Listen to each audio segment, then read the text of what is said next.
அம்பாளை தரிசனம் பண்ணிட்டு சோமாஸ்கந்தனா பகவான் அம்பாளை தரிசனம் பண்ணிட்டு வெளியில வர தலையை குனிஞ்சுட்டே வரார்.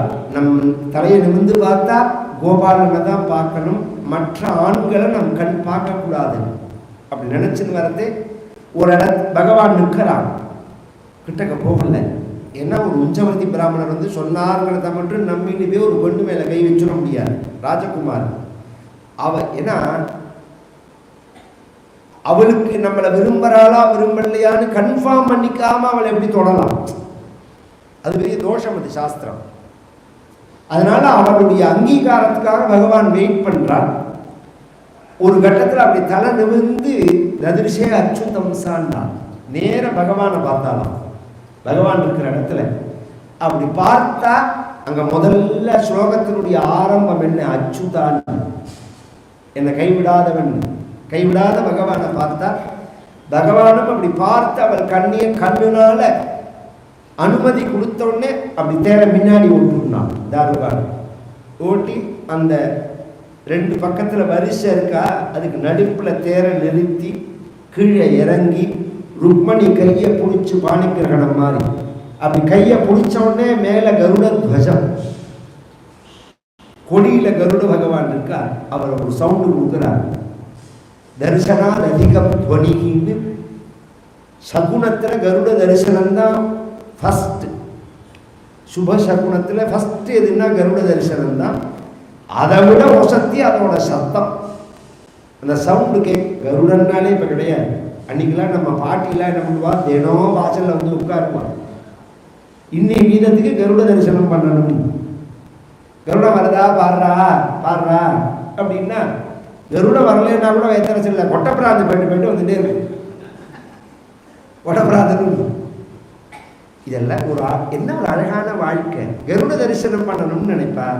சாயங்காலம் 5:45 வந்து வாசல்ல உட்கார்ந்துருவா. பெருமா கோவில்ல தீபாராதனை, சிவன் கோவில்ல தீபாராதனை. தீபாராதனை முடிச்சுட்டு தான் உள்ள பலகாரத்துக்கு போவான். சாப்பிட மாட்டான். இன்னைக்கு சீரியல் முடிச்சுட்டு தான் சாப்பாடு. அந்த அந்த ஸ்மரணையே பேடுத்து. ஜனஸ்ய கிருஷ்ணாத் விமுகஸ்ய தெய்வாத் அதர்மசீலஸ்ய சுதுக்கிதஸ்ய. பாகவதமே சொல்லும். எவ்வளோ எவ்வளோ பகவானை விட்டு நாம விலகிறோமோ அவ்வளோக்கு எவ்வளோ கஷ்டம் வாழ்க்கை, துக்கம்தான் வாழ்க்கை. பகவான் கை பிடிச்சு தூக்க எல்லாரும் முதல்ல ஒரு நிமிஷம் அப்படி ஸ்டெண்ட் ஆகி ரொம்ப நல்லா இருக்குன்னா ஜோடி பொறுத்து. பகவான் தேர் கிளம்பினப்புறம் தான் அடாடா இந்த பொண்ணை சிசுபாலனுக்குன்னா நிச்சயம் பண்ணினா இவன் தூக்கின்னு போறானேன்னு சண்டைக்கு வரத. ஏற்கனவே பலராமர் பின்னாடியே வந்துட்டார் பகவானோட சைன்யத்தோட. அவர் தடுத்து நிறுத்திட்டார். ருக்மணி ஒரு கட்டத்தில் வந்து தடுத்தா அவனையும் பகவான் தண்டிச்சு அனுப்பிச்சுட்டு துவாரகைக்கு வந்து தூக்கின் வந்ததுதான் கல்யாணம் இல்லை. பகவானி பீஷ்மக சுதா ஏவம் நிர்ஜித்ய பூமிபாணி புரமாணீய விதிவதி ரூபயேவே குருத்வா. புரமாணீய விதிவத்து. ருக்மணியோட அப்பா அம்மாவை வரவழைச்சு தன்னோட அப்பா அம்மா கர்காச்சாரியான்னு பகவானுடைய குலகுரு கர்கர் அவரை வரவழைச்சு யதோக்த விதானத்தினால ஜபஹோமங்கள் பண்ணி கன்னிகாதானம் பண்ணி பாணிகிரகணம் பண்றான் பகவான். ருக்மணியை கல்யாணம் பண்ணிட்டு பகவான் துவாரகாதீசனா. அப்புறம் மற்ற மகிழ்ச்சிகளுடைய விவாகம்.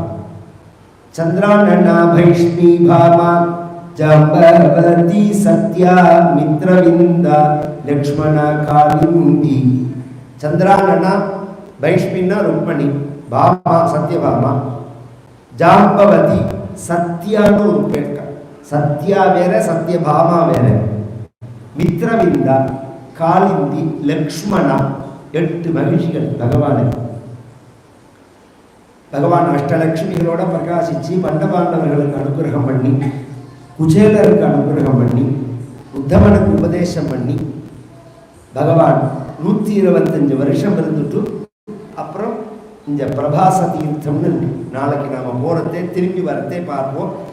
அந்த இடத்துல பகவான் வைகுண்டம் போனார்னு பாகவதம் முடிகிறது. அதோட முடிக்கக்கூடாதுங்கிறதுக்காக பகவான் திரும்பி பிறந்த ஸ்லோகத்தை சொல்லிட்டு தான் பாகவதத்தை பூர்த்தி பண்ணுவார்.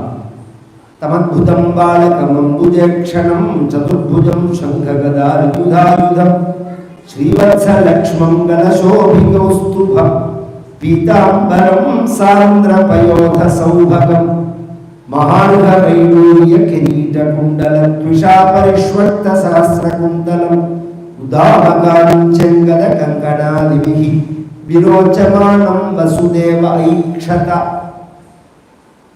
பரீட்சித்துக்கு பகவான் சுகாச்சாரியால் அனுகிரகம் பண்ண பரீட்சித்தும் தட்சக தம்சம் பண்ணி அவன் மோட்சத்தை அடைஞ்சான்னு பாகவதம் முடிஞ்சு. பகவத் சரணத்துல எப்போதும் பக்தி வேணும். பகவன் நாம சங்கீர்த்தனம் தான் நம்மளுடைய பாபத்தெல்லாம் போக்கும். இப்படி சொல்லி பாகவதமானது முடியறது பெரிய பாக்கியம். நம்ம ஜென்மாந்தர சுகிருதம் இந்த துவாரக க்ஷேத்திரத்துல சத் சங்கத்தோட. பொதுவா நான் இன்னைக்கு சாயங்காலம் கூட நினைச்சேன், நம்ம தரிசனம் பண்றதே ஒரு 50 பேர் வந்திருந்தோம். தமிழ்நாட்டிலே ஒரு குரூப் கோயம்புத்தூர்லேருந்து வந்திருந்தா, ஒரு குரூப் மதுரை இதெல்லாம் வந்திருந்தோம், கேட்டா திண்டுக்கல் இதெல்லாம் வந்திருந்தோம். அந்த டூருக்கும் நம்ம டூருக்கும் என்ன வித்தியாசம்னு யோசனை பண்ணணும். புண்ணியக்ஷேத்திரம் தரிசனம் பண்ணணும்னு எல்லாரும் கிளம்பி வர உயரம், அதில் ஒன்றும் குறைச்சலே கிடையாது. இந்த வயசான காலத்தில் ஒரு இடத்துலேருந்து ஒரு இடத்துக்கு ட்ராவல் பண்ணுறது எல்லாமே கஷ்டம். ஆனால் வந்தத்துலேருந்து உட்கார்ந்தத்துலேயே நீங்கள் யோசனை பண்ணிங்க வரணுமோ, காத்தால வந்த உடனேவே முதல்ல பாத்ரூம் எங்கே இருக்குது, எங்கே குளிக்கலாம், எங்கே டிஃபன் கிடைக்கும், டீ எங்கே கிடைக்கும், நமக்கு சரியாக வருமா, நாம் எங்கே படுத்துக்க போகிறோம், ராத்திரி எங்கே தங்க போகிறோம், எத்தனை மணிக்கு கிளம்பணும், ஊர்லேருந்து திரும்பி போகிற வரைக்கும் பகவானை தவிர பாக்கி எல்லாத்தையும் நினைக்கலாம்.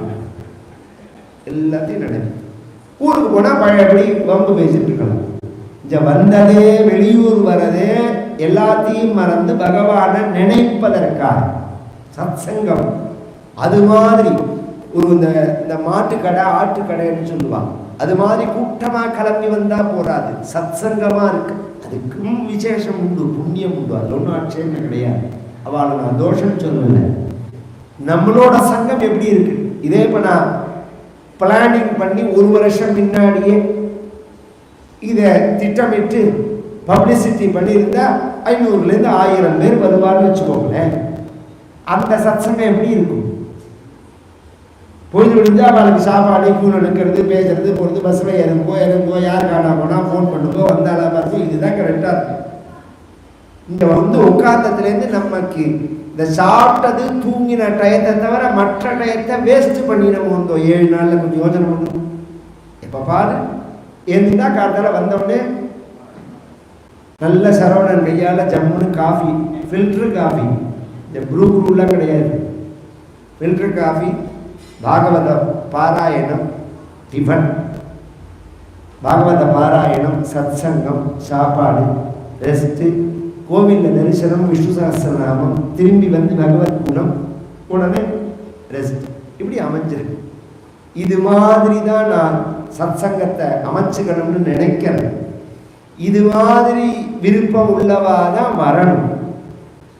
நீங்கள் வெளியில் சுற்றி பார்க்கணும், பர்ச்சேஸ் பண்ணணும், அங்கே சுற்றணும், நீங்கள் எல்லாம் அவசியம்தான். ஒரு ஊருக்கு வந்தால் ஒரு சாமான் அபூர்வமாக கிடைக்கிறத நம்ம வாங்கிட்டு போகணுங்கிற நியாயம்தான். அது என்ன ஒரு 6 நாள் 1 நாள். இப்போ புதன்கிழமை வியாழக்கிழமை என்ன பண்ண போகிறோம் சொல்லணும்? வியாழக்கிழமை முழுக்க ஃப்ரீயாக தானே இருக்கு. சத் சங்கத்தை மிஸ் பண்ணக்கூடாது. நாளை காலத்தால் 3:30 மணிக்கு எல்லாரும் கீழே இருக்கணும். 2-3 விஷயம் சொல்லி வரேன். பெரிய பஸ்ஸு, சின்ன பஸ்ஸு, 30 பேர் போகிற பஸ்ஸு, 40 பேர் போகிற பஸ்ஸு, 2 பஸ்ஸு சொல்லியிருக்கு. இந்த ஆர்கனைசிங்கில் இதை சொல்கிறவா லிஸ்ட்டு வாசிப்பாள், எந்த பஸ்ஸில் யார் வரணும் அப்படிங்கிறது. அவள் அந்த பஸ்ஸில் ஒரு சீட்டில் உட்காந்துக்கிட்டா அதுலேயே தான் உட்காந்துக்கணும். திரும்பி திரும்பி அதை மாற்றி கீத்திலாம் ஹிம்சை பண்ணக்கூடாது. எல்லாருமே வயசானவா.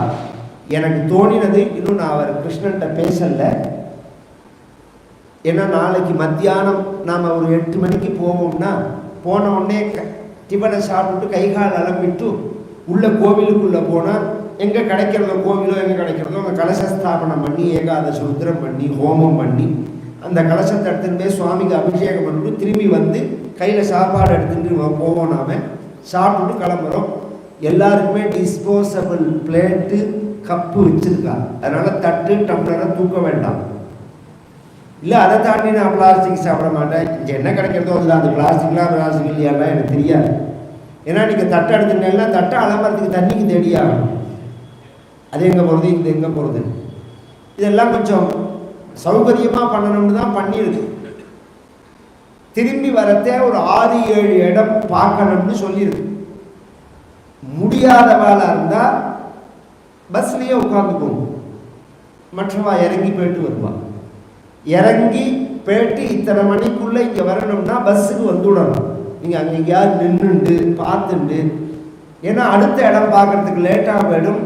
நம்ம இன்னொருத்தருக்கு தொந்தரவு கொடுக்குற மாதிரி. நாம் வந்தது இங்கே அந்த க்ஷேத்திரத்தை தரிசனம் பண்ணுறதுக்கு தான். விடுவிடுன்னு போனோமா, அந்த இடத்த பார்த்தோமா, திரும்பி வந்து பஸ்ஸில் உட்காந்துருந்தோமா. ஏன்னா எவ்வளோ சீக்கிரம் வரமோ அவ்வளோ சீக்கிரம் வந்து ராத்திரி சாப்பிட்டு ரெஸ்ட் எடுத்துட்டோம்னா எல்லாருமே வயசானவா. நாளைக்கு காலத்தில் திரும்பி 7:30 மணிக்கு கிளம்பி நாகேஸ்வரம் போயார். நாகேஸ்வரம் நன்னார் உள்ளே போய் கோவில் எல்லாம் பேசிட்டு வந்திருக்க. ஜம்முன்னு அங்கே ருத்ரே காசி விட்டுட்டு அபிஷேகம் பண்ணிட்டு திரும்பி வந்து சாப்பிட்டுட்டு திரும்பி கிளம்பி கோபிதாம் போயிட்டு பேட் துவாரகா போயிட்டு திரும்பி வரணும். வியாழக்கிழமை அன்னைக்கு லோக்கலில் உள்ள இடத்துக்கு அவாவா எங்கெங்கே விசாரிச்சுக்கணும், பர்ச்சேஸோ அல்லது கோவில்களோ ஆட்டோவில் போயிட்டு வந்துக்கோங்க. இதுதான் ப்ரோக்ராம். நாளைக்கு வந்து 3:30 மணிக்கு கீழே ஸ்நானம் பண்ணிட்டு வந்துருக்கோம். பஸ் ரெடியாக இருக்கும். எல்லாருமே ஒருத்தருக்கு ஒருத்தர் மொபைல் நம்பரை கொடுத்து வச்சுக்கோங்க. அந்த சோமநாத் கோவிலுக்குள்ள மொபைல் அலோவ் பண்ண மாட்டான், எனக்கு தெரியும் அது. அதனால் ஏதாவது ஒரு இடத்துல நம்ம சேஃபாக வச்சுட்டு தான் போகணும்.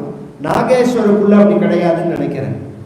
நாகேஸ்வருக்குள்ளே கொண்டு போகலாம், சோமநாத்தில் அனுமதிக்க மாட்டான். அதனால் அதெல்லாம் ஜாக்கிரதையாக, ஏன்னா எல்லாத்தையும் எடுத்துன்னு வந்து எங்கே வச்சேன் போனெல்லாம் தெரியக்கூடாது. இந்த நான் சொல்ல வர்றதே கவலைப்பட்டெல்லாம் சொல்லலை, இந்த சத்சங்க மூட மாற்றாதீங்கோங்கிற இடம். அதை தான் நான் சொல்கிறது. நம்ம போகிறதே சத்சங்கத்துக்கு தான். கிடைக்குமா சோமநாத்துங்கிறது? வல்லபாய் பட்டேலால் திருப்பி கட்டப்பட்டது. எத்தனை பாப்பிகள் அதுக்கு இடைஞ்சலாக இருந்தான். அதெல்லாம் மீறி சர்தார் வல்லபாய் பட்டேலோட சங்கல்பமே திரும்பி அந்த கோவிலை கட்டணும் அப்படின்னு. கஜினி முகமது வந்தான், படையெடுத்தான். இந்த படையெடுப்பு தான் இருக்குமே தவிர நீ அதை ஆச்சரியமான ஒரு விஷயம். காசி க்ஷேத்திர நிர்மாணமான ஒன்று காசி க்ஷேத்திரம் தான் நினைக்கிறேன். நம்ம பிஎம் பேசுகிறார், எத்தனை அவுரங்கசீப் இந்த நாட்டுக்கு வந்தாலும் அத்தனை சிவாஜி வருவாங்க. எத்தனை அவுரங்கசீப் ஊருக்கு வந்தாலும் அத்தனை சிவாஜி கிளம்புவான் அந்த நாட்டில், அந்த ஊரை புனருத்தாரணம் பண்ணுறதுக்கு. மற்ற ஊர்கள்லாம் அப்படி இல்லை, செதச்சதோட ஆயிடும். 2000 வருஷ ஹிஸ்டரியில மேலே மேலே மேலே நம்மளை இஸ்ரேலை சொல்கிறோமே, நம்ம மேலே மேலே மேலே அடி வாங்கினது நாம் தான். இதில் ஒரு ஆச்சரியம் என்னன்னா, சத்ரு இவனா அவனான்னு தெரியாமல் நம்மோடையே இருக்கான். நம்மோடைய இடத்துல நான் இந்து மதமும் கிடையாது, எனக்கு வேதமும் கிடையாது, நான் இதுவும் கிடையாது. சிவமதம்ங்கிறது, சிவமதம்னு சொல்கிறவன் ஹிந்துவே இல்லை. அதான் ஆச்சரியம் இல்லை. ஒரு கிறிஸ்டின் சொல்கிறான் சமூக சமத்துவங்கிறான், சமூக நீதிங்கிறான். என்ன ஒரு ஏமாத்து வேலை, என்ன ஃப்ராடு இந்த ஹிந்துக்களை ஒற்றுமைப்படுத்தாமல் இருக்கிறது. ஆனால் அவன் நினைச்சிட்டு இருக்கானே தவிர, நான் இப்போ சமீபத்தில் சொல்ல எல்லாம் திருப்பரங்குன்றத்தில் ஒற்றுமை இல்லைன்னு நினைக்கிற இடத்துல எத்தனை பேர் வந்தாங்க. நீ மெயினான இடத்துல கை வச்சேன்னா தொலைச்சுடுவான். அந்த எண்ணம், அந்த வேகம் வரலையே தவிர ஜனங்களுக்கெல்லாம் அந்த எண்ணம் ஹிருதயத்தில் இருக்கு. அத்தனையும் தாண்டி உயிர்ப்பித்த கோவில்கள் இவைகள்லாம். இந்த சோமநாத்தூர் ஒன்னா ஆச்சரியமாக இருக்கும். சந்திரனால, சோமன்னா சந்திரன், சோமன்னா சிவன், 2 அர்த்தம் உண்டு. சந்திரனுக்கு ஒரு சாபம் வந்து சிவபெருமான பூஜை பண்ணி, சந்திரன் வந்து தட்சனோட மாப்பிள்ளை. தட்சனுக்கு 27 பொண்ணு, 27 நட்சத்திரமும் 27 பொண்ணு. அந்த 27 பொண்ணையும் சந்திரனுக்கு கல்யாணம் பண்ணி கொடுக்குறான். அதில் ரோஹிணிங்கிற பெண்ணுக்கிட்ட சந்திரன் ரொம்ப பிரியமாக இருந்தான். மற்ற பெண்கள் எல்லாம் சரியாக கவனிக்கலன்னு இவெல்லாம் அப்பாட்ட சொல்ல, அப்பாவான தட்சன் அவசரப்பட்டு, நீ அழகா இருக்கிறதுனால தானே இந்த திமிரில் நடந்துக்க, நீ வந்து க்ஷயரோகத்தை அடையிறதுன்னு சபிச்சுட்டான். குஷ்டரோகம் வருதுன்னு சபிச்சுட்டான். குஷ்டரோகம் வந்ததுனால அந்த ரோகம் எங்கேயுமே நிவர்த்தி ஆகலை. சிவபெருமானை வந்து பூஜை பண்ணி அந்த ரோகம் நிவர்த்தியான க்ஷேத்திரம் அது. அது ஒரு இன்னொரு விஷயம் என்னன்னா, இந்தோ மாதிரி சுவாசினி பகவதி கோபால் மனோதோஷத்தான்னு ஒரு குடும்பத்தில் பெண்களுடைய சுமங்கலிகளுடைய அம்மாவனுடைய அம்பாளுடைய சாபம் தாபம் இருக்கு அப்படிங்கிறத ஜாதகத்தை எதை வச்சுன்னு தெரிஞ்சுக்கலாம்னா சந்திரனை பார்த்தா தெரியும். சந்திரன் எப்படி இருக்கான்னு பார்த்தா சொல்லலாம் அப்படின்னு இருக்கு. சந்திரன் தான் அதுக்கு மீட்ரு. அந்த தோஷங்கள்லாம் சரியா போகுது. அது என்ன ஆகும்னால் கோபான் மனோதோஷதாகன்னா இந்த சுமங்கலி சாபம் இது மாத்ரு சாபம். இந்த மாத்ரு சுவாசினி பகவதி அம்மா, சுமங்கலிகள், பகவதின்னா அம்பா, இவா 3 பேருடைய சாபத்தை அடைஞ்சா கோபான் மனோதோஷ ஹிஸ்டீரியாவா மனநோய் வந்துடும். அவள் அந்த மனநோய் பெரிய ப்ராப்ளமா இருக்கும். சண்டை போடுவா, நிதானம் இல்லாமல் இருப்பா, கோபப்படுவா. அவர்கள் மேல அது தோஷம் கிடையாது, சந்திரன் வீக்கா இருக்கான்னு அர்த்தம். அதை சரி பண்ணக்கூடியதான ஒரு க்ஷேத்திரம் அது. அதனாலதான் இப்ப விருச்சிகராசி, நான் சொல்றதெல்லாம் ஜாதகத்தை சொல்றேன், பயப்படாதீங்க, புரியறதுக்காக சொல்றேன். விருச்சிக ராசியில விருச்சிகத்துல சந்திரன் நீச்சம், ரிஷபத்துல சந்திரன் உச்சம். ஜாதக ரீதியா பெரியவா அனுராதா நட்சத்திரம் தான்,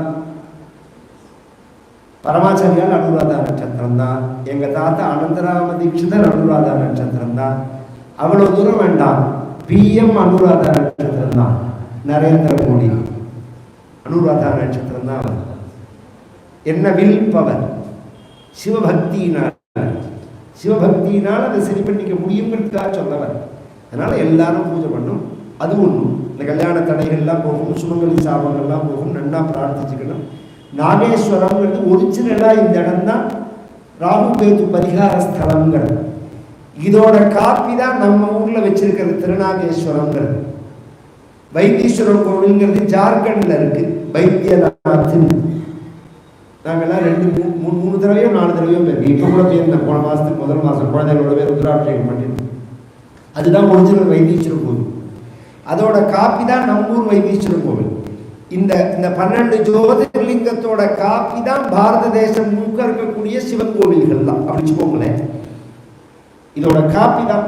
பேர்லாம் வைக்கிறது. இதுல தனித்துவமா உள்ள க்ஷேத்திரங்களும் உண்டு. பஞ்சபூத க்ஷேத்திரங்கள்லாம் தனித்துவமானது. சிதம்பரமோ அருணாச்சலமோ இவைகள்லாம் தனித்துவமானது. மேக்சிமம் நான் சொல்ற மாதிரி தான் இருக்கும். அது இந்த நாகேஸ்வரம் அது மாதிரி நாகதோஷங்கள்லாம் நிவர்த்தி ஆகக்கூடிய க்ஷேத்திரம். அதனால எல்லாரும் இந்த ருத்ர ஜபங்கள்ல பிரார்த்தனை பண்ணிட்டு கலந்துட்டு பரமேஸ்வரனை தரிசனம் பண்ணணும். சோமநாத்தில் என்ன ப்ரொசீஜர்னு எனக்கு தெரியாது. நாகேஸ்வரத்தில் நாளைக்கு உபன்யாசம் கிடையாதுங்கிறதுனால இப்பயே சொல்லுறேன். நாகேஸ்வரத்தில் உள்ள போய் அபிஷேகம் பண்றதுக்கு 200 ரூபா அவ சொன்னது. இப்ப ருத்ரேகாதசி பண்ற அந்த 12 பேருக்கு தான் நாங்க ஏற்பாடு பண்ணோம். வேற யாராவது அபிஷேகம் பண்ணணும் அப்படின்னு ஆசைப்பட்டேன்னா அந்த முன்னாடியே சொல்லி வச்ச எல்லாம் சேர்த்து டிக்கெட் வாங்கிடுவா. 2 பேருக்கு ஒரு அபிஷேக தீர்த்தம் வாங்கிட்டா கூட போகணும். அப்படி வாங்கிட்டு உள்ள போய் குடும்பமா அபிஷேகம் பண்ணலாம். அது முன்னாடி சொல்லிடுவோம். இல்லை நீங்க அங்க போய் ரொம்ப பெருசா கூட்டங்கள்லாம் இருக்காது. நாங்க கலசத்தை எடுத்துட்டு போறதே பின்னாடி நீங்க டிக்கெட் வாங்கிட்டா அவளே ஒரு சொம்புல ஜலம் புஷ்பங்க எல்லாமே கொடுப்பாங்க. அதை எடுத்துட்டு உள்ள வந்து அபிஷேகம் பண்ணிக்கலாம்.